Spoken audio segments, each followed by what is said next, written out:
Cormani McClain put the world on notice this past Saturday by having a big bounce back game. And what I mean by bounce back, in case you haven't seen the entire story outlined, Coach Prime came early out this week saying in an interview, where has Cormani been? Ready, prepared, be on time for meetings, show up to the darn. And he basically said, look, hasn't been watching film, hasn't been practicing hard, hasn't been showing to meeting on times. It really kind of put Cormani on blast. He also mentioned a few other players in that, that rant, talking about not being dialed in, not being focused. Cormani then responded with a post on Instagram, basically saying it is what it is. It'll work its way out through politics, etc.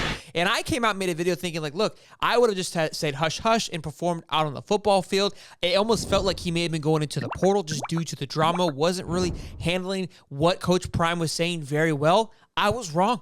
I'm eating crow here because on Saturday, went out there, had an interception that was called back due to pass interference. That was not his pass interference. Had some lockdown plays in the end zone. Had a tackle for a loss on an extra point bubble by USC. Really stepped up his game and showed out. He even had Travis Hunter hyping up / coaching him up on the sideline. Really happy to see this young man bounce back in the correct way. With just a matter of 7 days, with all the noise, all the flack, including myself, that he was receiving from outside noise because of that interview with Coach Prime. Hell of a job. And what makes it even better is after the game, Coach Prime gave him his flowers by saying this.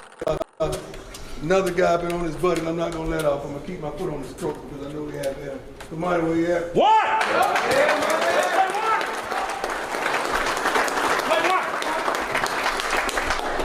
Let me raise your hand one more time. I know something, all right? But I still love you, boy. I'm pretty proud of you. All right? Let's stay locked in. This, to me, is exactly what Coach Prime has been preaching this entire time, that he loves these men. He wants to make these kids and grow them into respectable men. And this is the exact progress that we're talking about here. He's struggling. He's not doing well. Coach Prime's sick of it, kind of puts the hammer down in the press conference. Cormani responds in his own kind of way through social media, but then responds in the most important way by dominating on the football field and doing what he was brought in to do, and that is kick ass and take names. And then Coach Prime, again, just kind of like that father figure. I put the whipping on you, but I'm also going to give you your flowers when it's due and say, hey, good job, son. You crushed it. You deserve everything that you got today. Let's keep it moving. Let's keep our head down, and let's keep it grinding.